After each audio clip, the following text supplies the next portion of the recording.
Hindi na natin kailangang ituro pa sa mga tao kung paano mag-complain, kung paano sila mag-criticize, di ba? At kung paano sila maging tamad, maging makasarili. Yung mga bagay na yon ay natural po yun sa tao. Nung tayo isinilang sa mundo, bago pa tayo isilang, pero nung tayo ay sinilang, nagkaroon ng pag-iisip, natural sa atin na maging tamad. Kasi kasalanan yun eh. Kung anumang mga bagay na natural sa atin, yun yung pagiging makasalanan. Pero turuan tayo kung paano mag-appreciate, ay medyo minsan mahirap yon. At saka ganun din kung paano tayo i-appreciate. Pero hindi yun ang pag-uusapan natin tungkol sa appreciation. Pero paano ba tayo maglilingkod ng merong kaayusan, ng katanggap-tanggap, kaiga-igaya sa paningin ng tao, lalo na sa paningin ng Diyos. Yan yung maganda nating tutukan.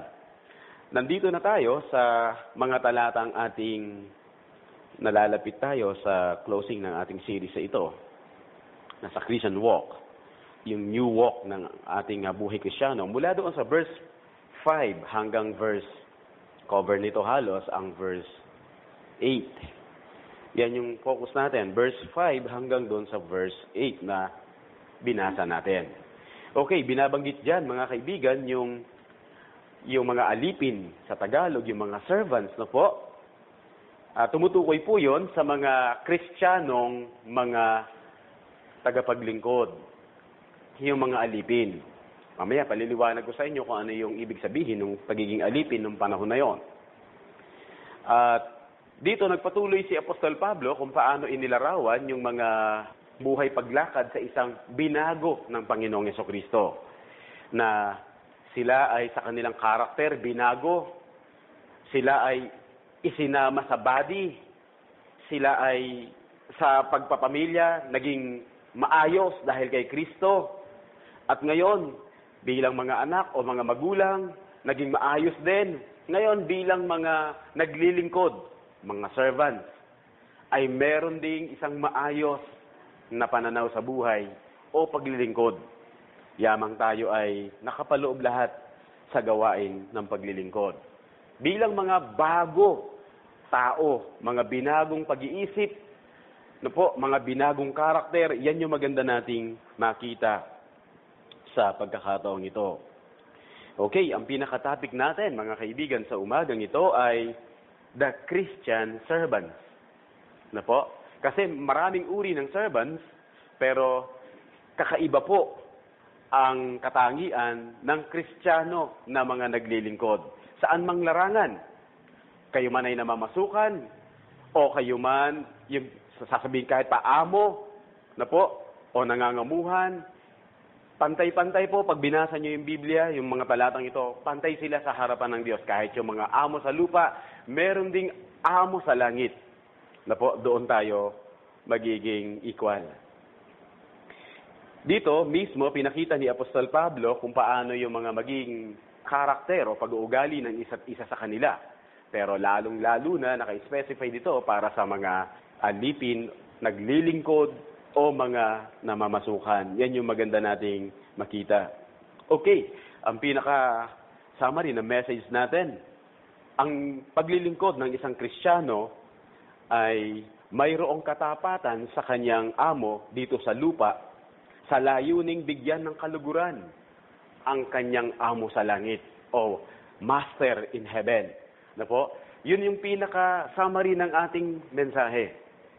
Yung mga Kristiyanong naglilingkod, meron po yung katapatan. Nabigyang kaluguran yung kanilang amo, yung kanilang boss dito sa mulupang ito. Pero ang kanilang layunin ay bigyan kaluwalhatian ng Panginoon. Okay. Dito mga kaibigan, mula doon sa verse 5 hanggang doon sa verse 8, makikita natin ay merong tatlong mahalagang puntos na dapat na makita natin bilang tayo ay mga tagapaglingkod, bilang mga nangangamuhan, bilang mga tagapagsilbi saan mang larangan. Hindi lamang ito sa kasambahay. Okay, yung una, makikita nyo kagad dyan ay yung utos na pagsunod. The command to be obedient. Yan yung makikita natin dyan. Po, yung ikalawa, yung kanilang paglilingkod ay gawin nila ito para sa Panginoon. Serving the Lord, our Lord Jesus Christ. Po, yung ikatlo ay yung paglilingkod na meron pong, kumbaga, pag-asa sa kabilang buhay dahil meron pong reward ang Panginoon. Meron pong gantimpala. Yan po yung kagandahan ng paglilingkod ng mga Kristiyano. Hindi po ito mababaliwala. Kung ikaw hindi ka pa connected kay Jesus Christ, yung iyong paglilingkod pwedeng mabaliwala yan. Pero pag ikaw ay isang Kristiyano o iniisip mo paano maging Kristiyano, yung iyong paglilingkod sa anumang larangan ay meron pa itong blessing maging sa kabila. Yan yung kagandahan ng pagiging Kristiyano. Hindi lamang ang pagiging Kristiyano ay tumutukoy kung paano ka naligtas, kundi kung paano ka maglilingkod na maging ang iyong paglilingkod ay pagpapala mismo. Okay? Tignan natin yan. Ang sabi ho rito, kapuna-puna, yung sinabi ho doon sa talatang 5. Babasahin ko sa inyo uli. Mga alipin, sundin ninyo ang inyong mga Panginoon sa laman. Ayan, yung una. Ito yung encouragement o yung command ni Apostol Pablo na maging masunurin. Sundin ninyo ang inyong mga Panginoon sa laman. Nakita ninyo, ang pagtuturo sa buhay Kristiyano ay hindi lamang kung paano tayo maligtas sa espiritual na larangan. Maging sa ating civic duties, tinuturuan tayo nito kung paano maging mabuting tao at maging responsable bilang isang Kristiyano. Okay, sabi ganon, sundin ninyo ang inyong mga Panginoon sa laman o dito sa lupa. Implying na meron pang Panginoon bukod dito sa lupa ay meron pang Panginoon sa espiritu o sa espiritual na hindi nakikita. Pero bakit sinabi ni Apostol Pablo ito sa kanila nung panahon na yon?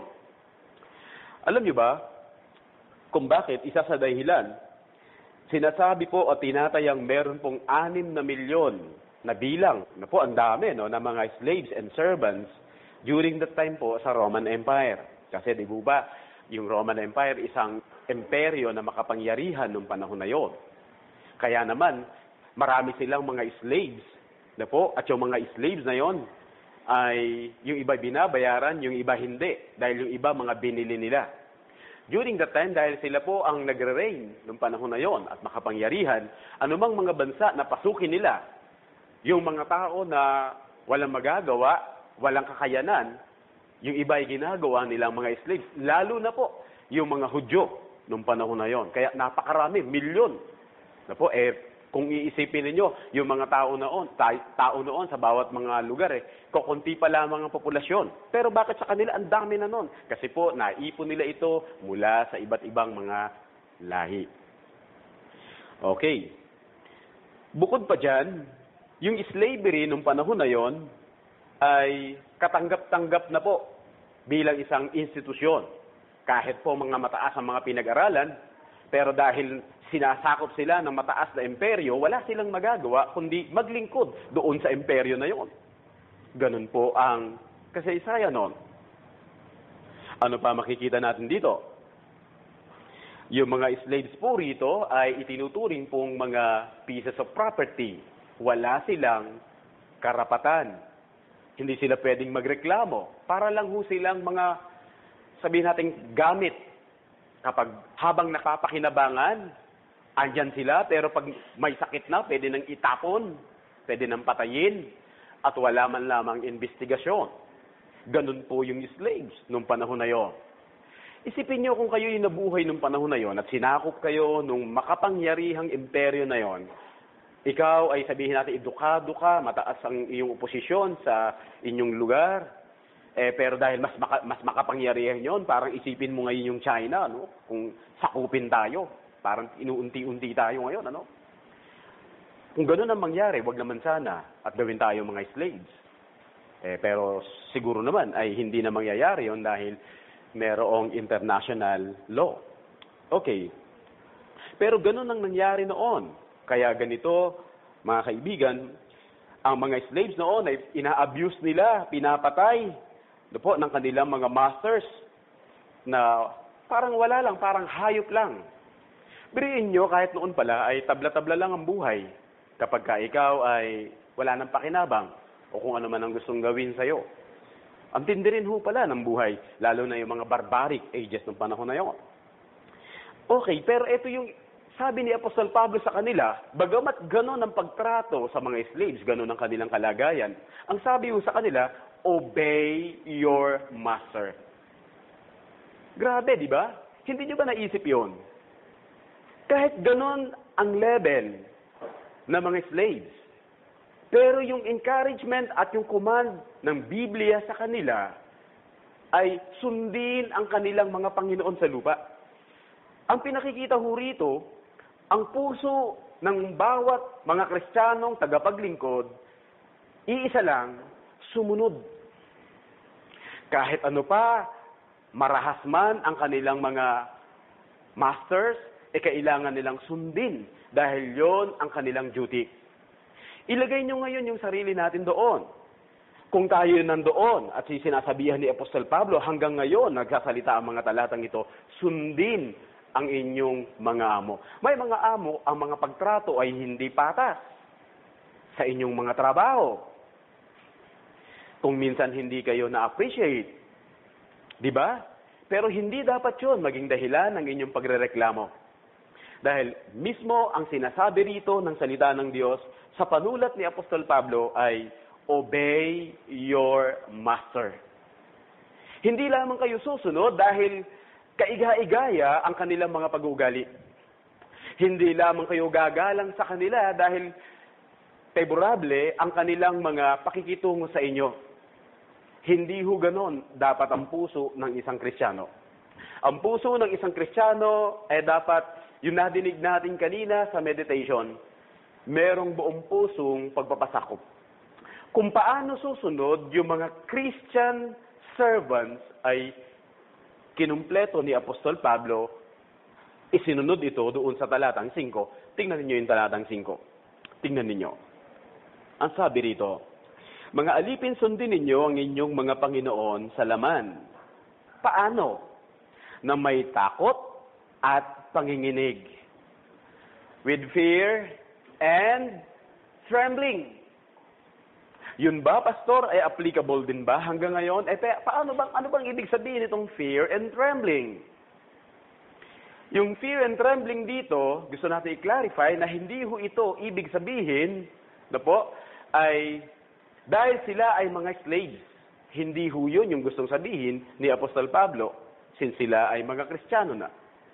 Hindi rin ho ito pag-uphold doon sa uri ng hindi mahusay na pagtrato sa kanila o sabihin natin yung approval doon sa tyrannical methods of rulership. Hindi po yun.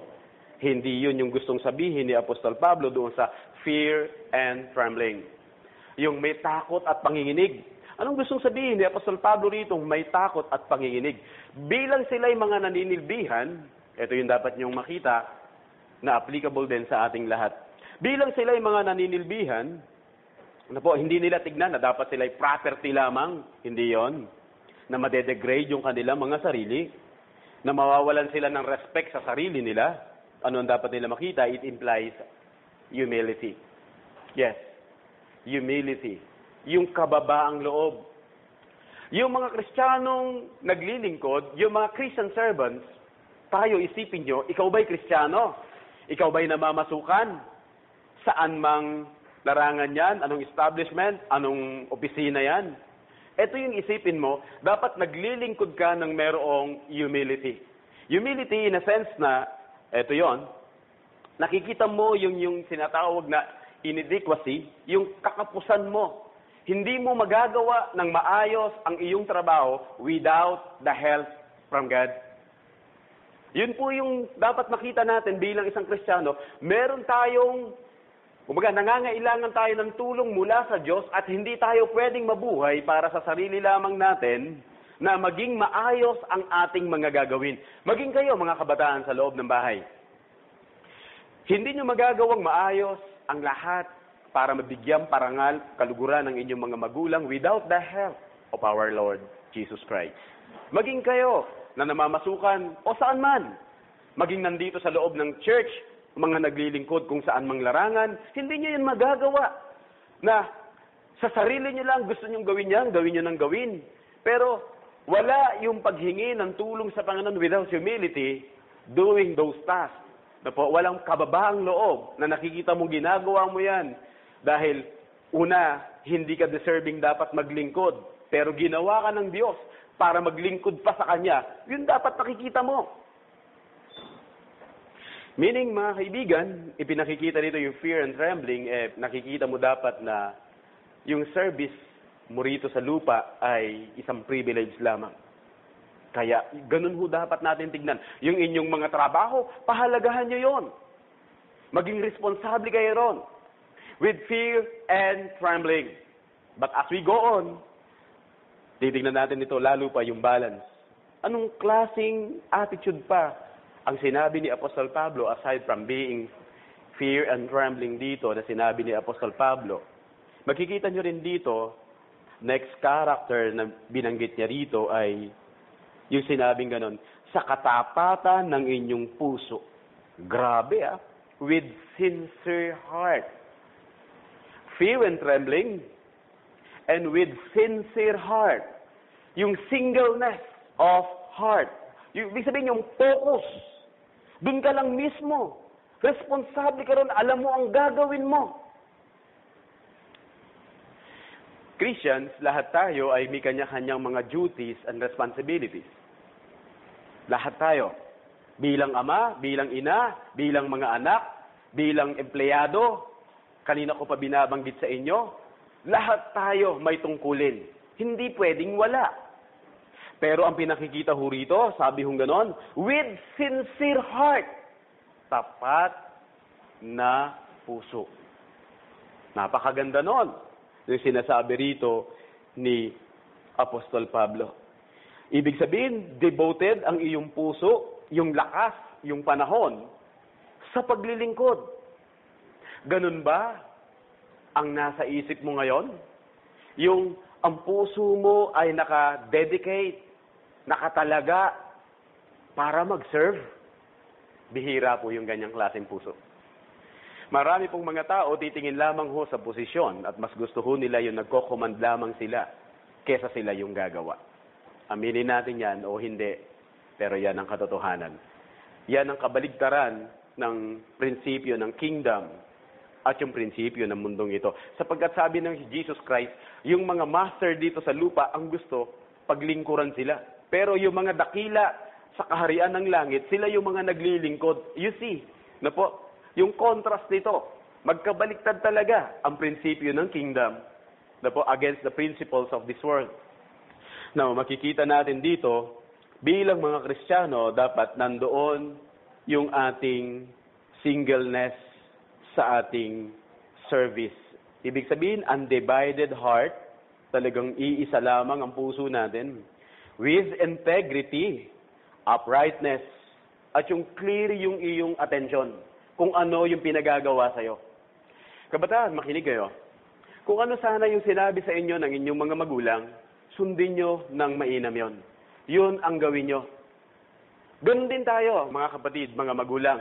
Kung ano man ang ating tinatahak sa buhay na ito, kung ano ang naka-assign sa inyo, maging clear sa mind nyo yun. Yun talaga ang gagawin mo. Responsable ka doon. Yun po ay pagpapakita ng isang maturity sa buhay natin. Hindi tayo nagiging bulaksak, inassign sa'yo, hindi mo magagawa, hindi pwedeng ganon. Kahit saan mo tignan, hindi yun po pwede. Kailangang merong sincerity ng puso.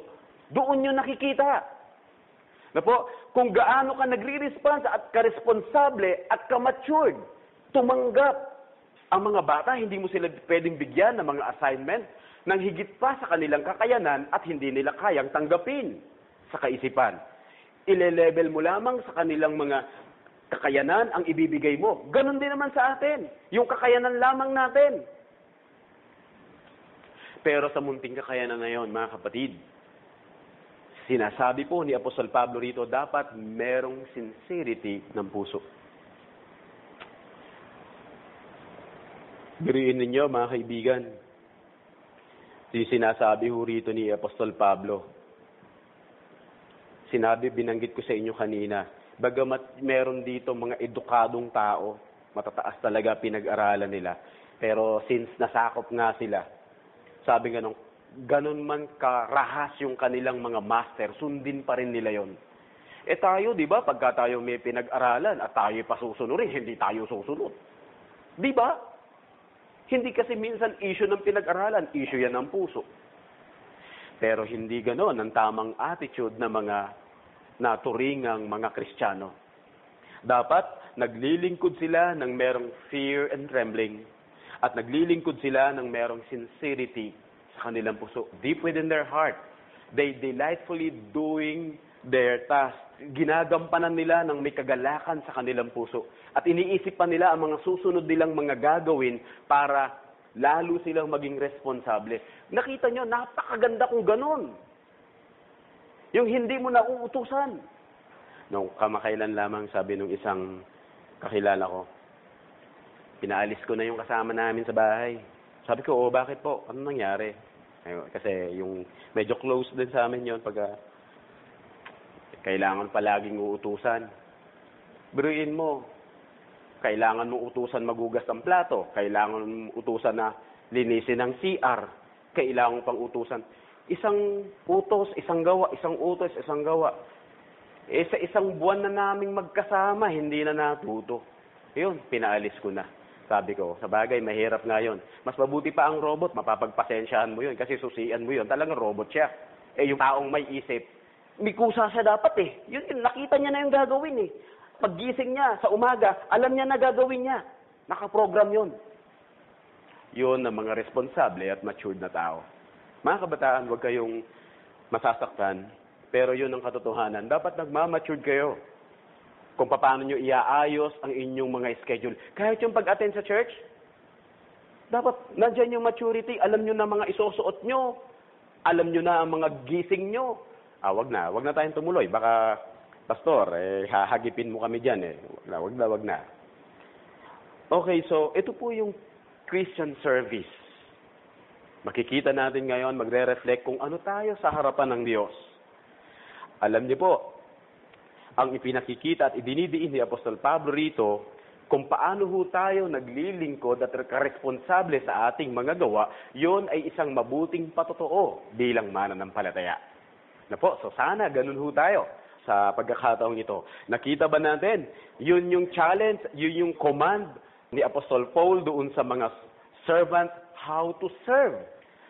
Pero ano ang reason bakit ganun dapat tayo mag-serve o sila nung panahon na yon? Inilalagay lang natin yung sarili natin sa pag-address na ito. Bakit? Anong dahilan? May binanggit po doon sa verse 5 sa huli at saka hanggang doon sa pababa. Sabi huro sa verse 5 kung bakit, anong dahilan. Ito, chapter 6 verse 5, anong dahilan? Papangalawang puntos na tayo, lilipat tayo. Ito, sabi nga nun, bond servants, be obedient to those who are your masters, according to the flesh, with fear and trembling, in sincerity of heart, as to Christ. Ayan po yun. And then next, not with eye service, as men pleasers, but as bondservants of Christ, doing the will of God from the heart. Nakita natin, angat na angat ang reason. Anong dahilan? Dahil sila yung mga Kristiyano. Sabi nga nun, dito makikita natin, serving the Lord Jesus Christ. Yung kanilang paglilingkod dito sa lupa, ariin nila itong hindi paglilingkod doon sa mga master sa lupa. Ariin nila itong paglilingkod nila sa Panginoon, sa espiritual. Nakita ninyo yung pinakamalalim na nagbibigay ng motivation para lalong mapag-igi ang pagsaserve kung bakit maglilingkod ka ng merong fear and trembling. Bakit maglilingkod tayo ng merong sincerity ng puso? Dahil yung paglilingkod natin, inaalay at inahandog natin to actually, hindi lamang doon sa masters natin sa lupa, sa Panginoon. Alam niyo po, kapag ganong klaseng paglilingkod, meron tayo. Sino ho ang hindi hahanga? Di ho ba? Sino ang hindi hahanga? Sino ang hindi matutuwa? Sino ang hindi mapapag-igi ang kanyang trabaho kapag ka ang kanyang ginagawa ay ginagawa niya ito para sa Panginoon? Tignan din niyo ako, sabi nga nun, as you would in Christ, bilang paglilingkod niyo kay Kristo. Ibig sabihin, unang makikita natin dyan, dahil ito ay serving in the Lord Jesus Christ at the same time na po, ito po ay as long as it is agreeable to the will of the Lord. Habang ito po ay naaayon sa kalooban ng Panginoon, hindi po ibig sabihin, merong ipagagawa sa iyong mali, dahil ikaw ay nasa posisyon na kailangan mo siyang sundin, susunod ka na lang ng susunod. Yun po ay mali. Yung sinasabing ganon, bilang pagsunod mo kay Kristo, ang pinakikita ho ron, yung pagsunod natin lahat, saan man, kailanman. Kaibigan, ang pagsunod ay ang boundary habang ito ay naisin at merong approval mismo ang Panginoon. Hindi ho lampas sa boundary. May boundary po kasi ang pagsunod natin Habang ito ay hindi inaapakan ang pananampalataya natin. Nakita nyo, dito, pinakikita ni Apostol Pablo, inaapakan ang kanilang karapatan. Inaapakan ang kanilang personalidad. Pero hindi yun ang main issue. Ang main issue ay pag yung pananampalataya mo na ang tinapakan, ibang usapan yon. Doon po ang hindi ibig sabihin magkakamatayan tayo. Hindi rin ganun mali pa rin yun Doon ang ibig sabihin, mamamatay na ako, hindi ako susunod sa'yo. Yun po yun. Yun yung martir. You see, so dapat nakita nyo yun. Malaki yung pagkakaibang magkakamatayan tayo. Kapag pinasunod mo ko sa pananampalataya mo, ibang usapan yun. Hindi yun espiritu ng Kristiyano. Ang Kristiyano ay hindi susunod, i-refuse niya talaga yon. Ayaw niya. Pero merong due respect. Merong respect, hindi yun mawawala. Kahit kayo, mga magulang, sa inyong mga anak, yung inyong mga anak, halimbawa, pinagagawa nyo na hindi na kalooban ng Panginoon, pwede silang tumanggi doon. Pero, yung respect hindi dapat nawawala. Okay? So, maliwanag din sana naintindihan natin yan. Dahil ito, yung pinaka boundary natin, yung standard natin bilang pagsunod sa Panginoon. Tingnan ninyo, kung ito ay ginagawa natin sa Panginoon, ito pa yung isang maganda. Sabi ganon, hindi paglilingkod ang sabing ganon na gaya ng pagbibigay ng lugod. Sabi ganon, hindi ang paglilingkod sa paningin na gaya ng pagbibigay lugod sa mga tao. Hindi po as man pleasers. Hindi po ganon ang service ng mga naturingang Kristiyano. Alam niyo po, kayo nararanasan nyo, kayo mga exposed sa mundo, kayo mga nagtatrabaho. Maraming mga ganong klaseng tao. Ano po pwede niyong isipin? Sa inyong isip na lang, wag na kayong sumagot. Ano po pwede niyong isipin kapag yung mga kasama niyo sa trabaho, naglilingkod lang ng maayos, gumagawa lang ng kanilang trabaho, pag nandyan ang kanilang mga boss, ang inyong mga boss? Anong pumapasok sa isip niyo? Ha? Diba? Ang daming negatibo. Hindi mo pwedeng sabihin i-compliment yun. Wow, napakasipag niya talaga. Hindi mo po pwede i-compliment yun na gano'n. Alam mo na, napaka-negative na sasabihin at iisipin mo sa kanya. So, hindi gano'n ang buhay Kristiyano na naglilingkod lamang tayo sa paningin ng tao. Mapapag-igi lamang natin ito dahil may nakamasid sa ating mata. At tao ang tinitignan natin. Yung Christian worker, pinakikita ho nito, hindi ho tayo nakatuon para kuhanin lamang ang atensyon ng mga tao. Tingnan nyo ako, gagawin ko to napakaganda nito. Kakahangaan nyo ako rito. Parang ganon, tatawag siya ng atensyon. So, hindi dapat ganon ang paglilingkod. Kasi naglilingkod siya sa Panginoon. May nakakakita o wala, tapat siya. Gagawin niyang best yun. Hindi po yung, halimbawa, meron kang isang nire-repair. Huwag mo na masyadong referin yan. Hindi naman nakikita yan. Halimbawa kung sasakyan yon. Oo, hindi yun nakikita. Pero may trouble na i-create yun at sisira sa buong mga iba pang pyesa yon. Ganun yun. Diba? Oo, tinago mo. Pero hindi yun mananatiling nakatago. Kaya dapat alam mo yung prinsipyo. Sa Diyos ka naglilingkod. Ano pa ang sabing ganon? Na po, bilang mga tagapaglingkod ng Panginoon. Ayun pa yung isang maganda. Sabi hurot sa verse 6. Na gaya na nagbibigay lugod sa mga tao, kundi gaya ng mga alipin ni Kristo na ginagawa ang kalooban ng Diyos mula sa puso. Yung pagkasabi pong alipin ni Kristo, hindi nyo dapat tignan na parang isang kayo'y slave pag alipin ni Kristo. Yung alipin ni Kristo na sinasabi ron, kayo ay servant ni Christ. Pero merong kalayaang sumunod sa kalooban ng Ama. Yun po yung kagandahan nun.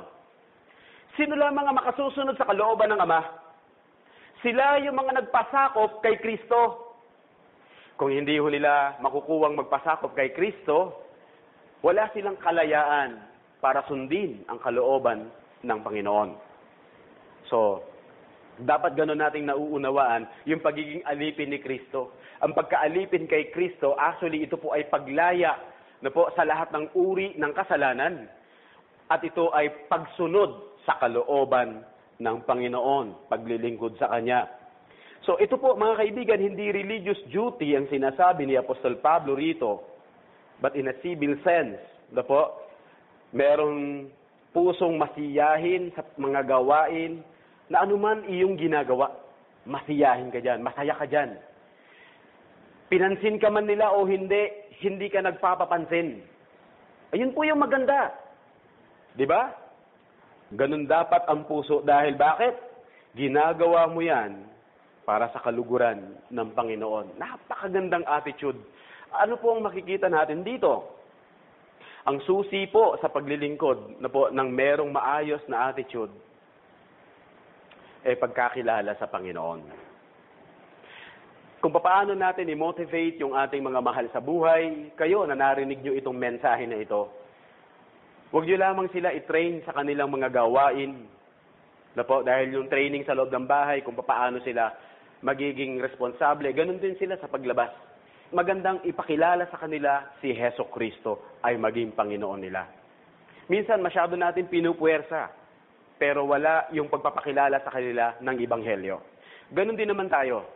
Kayo na nasa loob ng tahanan o saan man, anumang trabaho, tinitiyak na ang Biblia sa inyo. Hindi magiging mabuti ang inyong attitude, ang inyong karakter sa anumang mga gagawin ninyo kung hindi si Kristo ang inyong Panginoon. Nandyan ang pagrereklamo, nandyan ang pakikipag-away, nandyan ang walang kapayapaan, nandyan ang laging pagtingin sa iba, pag-iinggitan, nandyan ang paninira. Kasi bakit hindi ka nakatuon sa Diyos na hindi mo nakikita? Pero kung ikaw ay Kristiyano, makikita yan sa karakter mo kung paano ka maglingkod, kung paano ka gumawa ng mabuti. Napakaganda nun, mga kaibigan. Ang sinasabing pagka-Kristiyano ay hindi lamang po sa kung anong pagiging relihiyoso mo. Hindi ho dun Kung paano ka susunod, kung paano ka gagawa, kung paano ka magiging responsable sa lahat ng mga gawain sa buhay, sa bawat araw. Hindi ko sinasabing perfect, pero maayos ang iyong buhay. Alam niyo po ang mga Christians, sila yung mga napopromote sa loob ng mga trabaho nila, saan mang, sa mga offices. Dahil nakikita ko kung yung mga gawain nila, napopromote sila. Merong hindi na po promote, pero nananatili silang tapat sa kanilang mga gawain. Naranasan ko rin yung promotion na yan. Dahil nakita nila kung paano ko makipag-deal sa trabaho noon. At kung paano ko gawin yung lahat ng mga gawain na iniatang sa akin. Lahat ng mga reports. Naranasan ko rin ang promotion. Pero tinatanggihan ko yon dahil hindi tayo after sa promotion. Pero yung trust na binibigay nila sa'yo, talagang grabe. Pero mga kaibigan, ito yung makikita natin. Tayo bilang mga Kristiyano, saan mang larangan, dapat ang pinaka-example natin sa larangan ng pagsunod at paglilingkod ay si Heso Kristo. Paano ang ginawa niya? Nagpasakop siya sa Ama hanggang sa kamatayan. Siya'y naglingkod hanggang sa kamatayan. Ganon din naman tayo. Kung dinidemand na ng pagkakataon na tayo'y mamamatay para mapaglingkuran at mabigyan ng kaluwalhatian ang isang tumawag sa atin na higit na dakila, ibibigay natin yon. Dahil yon mismo ang halaga ng pagtawag niya sa atin, maglingkod sa anumang larangan. Kung minsan titingnan mo, hindi ito religiously, sabihin natin na align, no? Hindi ito naka-align sa isang religious work, activities. Pero kung anumang trabaho mo, anumang bukasyon mo sa buhay, pagbutihin mo yon, gawin mo yon para sa Panginoon. Hindi tayo lahat tinawag maging mangangaral na may ministry sa loob ng iglesia. Pero tinawag tayo ng Diyos upang maging liwanag sa mundong ito, upang anuman ang inyong magiging trabaho o tungkulin man, gagawin natin yon ng merong kaayusan at buong pusong pagpapasakop gaya ni Kristo. He humbled Himself. Yes, humility until death. Yun po yung matindi doon sa Philippians chapter 2, verse 7 to 8. Mapapansin niyo yan. You see, lesson na makikita natin dito, kung yung kayo o tayo, mga tunay na Kristiyano, makikita yan kung paano tayo magsilbi. Kung paano natin itrato yung ating kapwa. Hindi natin titignan kung ano man ang pinag-aralan niya, kung ano man ang suot niya. Yun, doon natin ibabase ang ating pag-respect sa kanila. Hindi po. Dahil sila po ay tao na meron pong dignidad sa harapan ng Diyos. Yung paggalang natin sa kanila, andun na kagad. Dahil ito'y ginagawa natin una sa Diyos. Now, yung third reason kung bakit ganito dapat ang pag-uugali ng Kristiyano sa larangan ng kanilang master sa lupa at sa pagsunod nila kay Kristo ay napakaganda. Binanggit po roon sa verse 7 and 8. Tignan natin, chapter 6. Verse 8. Yamang nalalaman na anumang mabuting bagay na gawin ng bawat tao, ito ay kanyang muling tatanggapin mula sa Panginoon, maging alipin o malaya. Pantay. Anong pinakikita rito para sa pangatlong puntuhin natin? Alam niyo po, yung mga Christian servant surely will have a reward. Meron ho silang gantimpala mula sa kamay ng Diyos. Yun po yung kagandahan nun. Tignan ninyo, sabi ganon, yung kanilang mga mabubuting gawa, yamang nalalaman ng anumang mabubuting bagay na gawin ng bawat tao, ito ay kanyang muling tatanggapin. Una, pinakikita rito, ang ating mga mabubuting gawa na ginagawa natin para sa Panginoon. Ano man yon? Hindi po ito nawawalan ng saysay. It's not in vain. Yung pagsunod nyo sa magulang, hindi po yun nawawalan ng saysay. Yung pagpapasakop sa asawa, hindi nawawalan ng saysay. Yung gawain sa bahay, hindi nawawalan ng saysay sa harapan ng Diyos. Yung gawain sa trabaho, hindi nawawalan ng saysay sa paningin ng Diyos. Ano man ang gawain mo, kahit nasa kasuluk-sulukan ka, maging gawain sa iglesyang ito, hindi nawawalan ng saysay yon. Hindi ba malaking encouragement sa atin lahat ito? Hindi lamang tayo binigyan ng Diyos ng lakas, ng karunungan para magtrabaho. Kumbaga may rebates pa ito. Yung iyong ginagawa ngayon, may balik. Hindi ho tayo dapat gumawa, primarily, dahil merong reward. Hindi ho tayo dapat una sa ganon. Pero hindi maiiwasan dahil ang Diyos na lumikha sa atin ay mabuti at matuwid. Hindi niya winawalang kabuluhan ang anumang mga bagay na gagawin natin. Kahit po yung pagdalo-dalo niyo sa church, na ginagawa niyo yun ng merong katapatan ng puso, hindi nawawalan yun ng saysay. Gaano nyo ngayon iisipin ang lahat ng mga bagay na ginagawa ninyo na alinsunod sa kalooban ng Panginoon ay nagbibigay luwalhati una sa Kanya. Hindi ba lalo kayong sisipagin? Hindi kayo lalo tatamarin dahil wala hong maliit na bagay na ginawa sa paningin ng Diyos, sa pangalan niya, ay mawawalan ng saysay. Hindi po, wala pong ganon. Alam natin at nadinig natin lagi at nababasa natin lagi ang mga talatang yon na hindi mawawalan ng saysay ang lahat ng mga bagay na ginagawa natin. Ito pang sinabi ay meron pong kapalit. Maibabalik sa kanya. Sabi ganon sa verse 8, na gagawin sa bawat tao, ito ay kanyang muling tatanggapin mula sa Panginoon, maging alipin. Muling tatanggapin. Kailan ito? Hindi ho ito pag tayo ay namatay. Kasi hindi ho ang kaligtasan ay sa gawa. Itong tatanggapin natin, reward ang pinag-uusapan dito, hindi salvation, ha? Yung reward dito, mga kaibigan, matatanggapin natin to pag bumalik si Hesukristo. Yun po yun. Pero, kahit siyang reward na yan, yan po ay mercy yan sa atin ng Panginoon. Beriin nyo, iniligtas tayo. Kaya lamang naging makabuluhan yung gagawin natin ngayon, anumang bagay para sa pangalan ng Panginoon. Dahil sa kaligtasan, yun yung pundasyon. Kaya, yung reward na yan, hindi yan sa iyong gawa. Dahil pa rin yan sa Panginoon. Mercy pa rin yon. Habag pa rin yun ng Diyos. Grabe yun, mga kaibigan. Lalong dudurugin ang puso natin ito para lalong maglingkod sa Panginoon. Sa pagtayo natin sa harapan ng Diyos o ni Kristo doon sa final judgment, tayo bilang mga Kristiyano, hindi naman tayo tatanungin kung anong klaseng pananampalataya meron tayo. Dahil halimbawa, ligtas na nga tayo. Ang hahanapin sa atin, anong ginawa mo? Diba?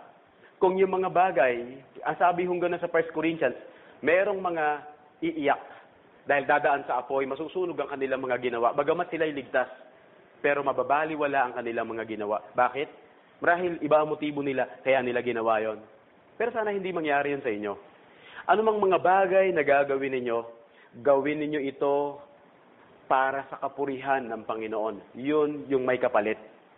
Gawin niyo ito ng merong kagalakan, merong kasiyahan, merong katapatan, na sa Diyos kayo naglilingkod. Ano man yun, isipin nyo na. Ano ang tungkulin nyo ngayon? Isipin nyo yun. Gawin nyo yun para sa Panginoon. Nang walang reklamo, walang pagtatalo-talo. You see, mga kaibigan, napakaganda yung nadinig natin at paulit-ulit na nababasa natin. There's but one life on this earth will soon be passed. Only what's done for Christ will last. Paulit-ulit natin nadidinig yon. Pero pag yung mga bagay na yun ay ginawa lamang natin sa pangalan ng Panginoon, yun lamang ang merong mananatili at merong kapalit. Dalawang aplikasyon para sa umagang ito.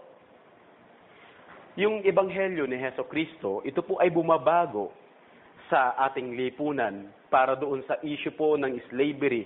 Diba, yung mga master na mga napaka-mabaksik ang pagtrato sa kanilang mga amo. At yung mga naglilingkod sila para lamang sa pera, para lamang sa pleasure o sabihin natin, man pleaser, mababago yon. Nakita nyo, mga social issues, babaguhin ang Ebanghelyo yon ni Hesukristo. Pag yung Ebanghelyo ni Hesukristo, ito po ay pumasok sa puso ng tao, anuman ang estado ng tao na yon, mataas man ang kanyang estado, o sabihin natin, hindi man ganun kataas, makikita nila pantay sila sa harapan ng Diyos, aayusin ang kanilang mga relasyon sa isa't isa. Dito, hindi kahit kailanman niyo makikita, inatake ni Apostol Pablo yung slavery. Maayos ang kanyang pagsulat sa Ebanghelyo. Hindi niya inatake ito per se, o kinondem yung mismong slavery, pero yung gospel presentation ay nag-aayos ito ng karakter ng bawat isa. Kasi kapag ang isang tao ay niligtas, anuman ang kanyang lagay o posisyon sa lipunan, makikita niya yung pagtrato niya sa kapwa ay magiging maayos. Yun po yung pinakalarawan ng Ebanghelyo sa ating buhay. Yun yung halaga nito. Nakita ninyo yung ministeryo ni Apostol Pablo, hindi naman para i-overthrow yung Roman government o anumang institusyon. He simply preached the gospel of our Lord Jesus Christ upang yung salvation ay dumating sa kanila. At makita nila yung anumang uri ng pang-aalipin, yun po ang bumagsak. Yun nga po ang nangyari. Pero hindi motibo ni Apostol Pablong sirain ng mga emperor. Hindi yun. Kundi yung gospel ang magbabago po sa mga social issues. Yun po ang magbabago. Na po, yung gospel na yun, yung kapangyarihan nun. Dito ipinakita kahit yung mga masters, magiging maayos ang kanilang pagtrato sa verse 9. Kasi pagdating sa loob ng church, magkasama silang kakain ng bread and wine. Pantay sila sa harapan ng Diyos. Maging sa paglabas, kung sila man ay nangangamuan, pantay pa rin sila sa harapan ng Diyos. Walang sino man sa atin ang pwedeng magtrato sa kanyang kapwa na mababa, parang pusa, parang aso. Hindi ganon. Yun po yung kagandahan ng Ebanghelyo ni Jesucristo. Babaguhin ito ang lahat ng uri ng relasyon. Kung paano po si John Wesley at maging si John Whitefield ay nag-preach at nagresulta po ito ng abolition ng slavery noong mga panahon na yon against child labor o ano pa mang mga elevation of women. Ang resulta po na yung preaching ng gospel. Kaya yung preaching ng gospel hanggang ngayon mahalaga. Ang lahat na po ay aabutin nito para iayos yung mga gusot sa ating lipunan. Hindi lamang ho kaligtasan sa kaluluwa ang biyayang hatid nito, kundi yung relasyon, yung pagtrato sa kapwa. Nakita nyo rito kahit marahas ang pagtrato sa kanila. Dapat silang sumunod ng merong fear and trembling. Grabe yun ah. Yung mga Kristiyano ay mga martir. Kahit personal silang pinagsabihan, hindi nila. Alintana yun, wag lang yung pananampalataya ang tamaan dahil hindi talaga sila susunod. Ganun dapat meron tayong puso. Na po, kung paano susunod sa mga master sa lupang ito na tayo maglilingkod hindi para sa kanila lamang, kundi para sa Panginoon. Yung ikalawang bagay dito na makikita ninyo, hindi lamang abolishment ng slavery, yung pagbabago ng karakter ng mga namamasukan, mga naglilingkod, mga empleyado, bond or free, sabing ganon. Yung pagbabago ng karakter, maaalis ang dishonesty, laziness, slave, yung anuman, yung sinasabi ng mga negative ambition, yung gusto nilang palitan o tapakan yung mga kapwa nila, yung mga crab mentality, mababawasan yun, mababago yun. Magkakaroon ng integrity, na po, lahat, maaayos po, honesty, dahil po sa gospel. Church, nakikita mo na ba ngayon ang kalagayan mo sa harapan ng Panginoon kung ikay binago at ikay naglilingkod sa isang partikular na kumpanya? Saan ka tinawag ng Panginoon? Merong isang businessman. Hindi muna siya nagpasyang umalis ng maaga patungo sa kanyang meeting. Pumunta na lang muna siya sa kanyang office isang umaga. Wala pa yung mga staff niya. Dumating lamang po yung isang, sabihin natin, janitor. Nalinis na ang lahat maaga pa lang. Naiayos lahat yung mga dapat iayos. At laging ganon ang kanyang trabaho, hindi siya nababagot. Tinawag siya ng kanyang amo, sabing ganon, alam mo, for 12 years na nagsiserve ka dito sa kumpanyang ito, hindi nagbago ang paglilingkod mo. Ganun po ba? Salamat po. Umalis na siya. Tapos, maya-maya, bumalik siya. O, bakit? Anong kailangan mo? Siya'y naluha. Alam niyo, boss, mas na-appreciate ko po yung sinabi niyo kaninang umaga kaysa sa sweldo ko ho. Nagpapasalamat po ako sa appreciation niyo. Kailangan ng tao ang appreciation. Pero paano kaya appreciate kung ang paggawa mo ay para lamang sa mata ng tao? Diba? Walang sincerity sa puso. Hindi ka appreciate. Minsan, nagsiserve ka lang para doon sa appreciation, lalong mali ang motivation. Hindi dapat gano'n. Diba? Pero yung taong yun, hindi naman siya nagsiserve para sa appreciation. Pero ganun siya. Yung puso niya ay parang nadurog. Pero sa kabilang banda, meron isang tao, mga kaibigan, ganun din halos ang linya ng trabaho niya. Halos all around siya. Janitor, messenger, At kahit mga personal issue na iutos sa kanya, sinusunod niya doon sa isang kumpanya na yon. Sa mahabang taon, yun ang kanyang trabaho. Walang nakakapuna sa kanya, pero ginagampanan niya ng matapat ang kanyang gawain. Pero one time, nung tinawag yung kanyang pangalan dahil may ipapagawa sa kanya, wala siya. Galit kaagad yung mga tao. Asan ba yan? Ba't absent yan? Absent. Nabalitaan nila, nagkasakit. Kailan daw mapapasok yan? Ganyan.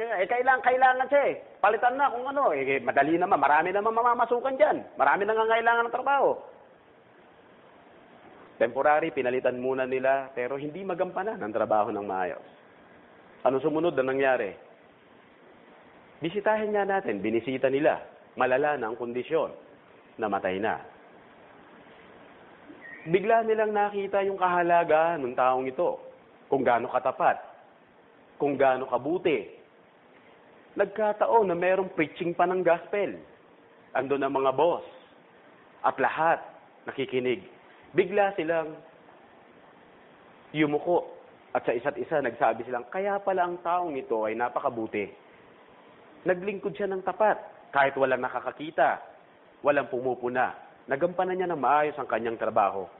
Biruin nyo, hanggang nung lamay niya na yon, naging mabuting patotoo siya. Hindi ba kung nabuhay tayo ng ganun, anumang larangan tayo ngayon naglilingkod, nabuhay tayo para sa Diyos, mauuwi ang lahat ng kapurihan sa Diyos, mabibiyayaan sila, kung hindi man ngayon, sa mga susunod na panahon.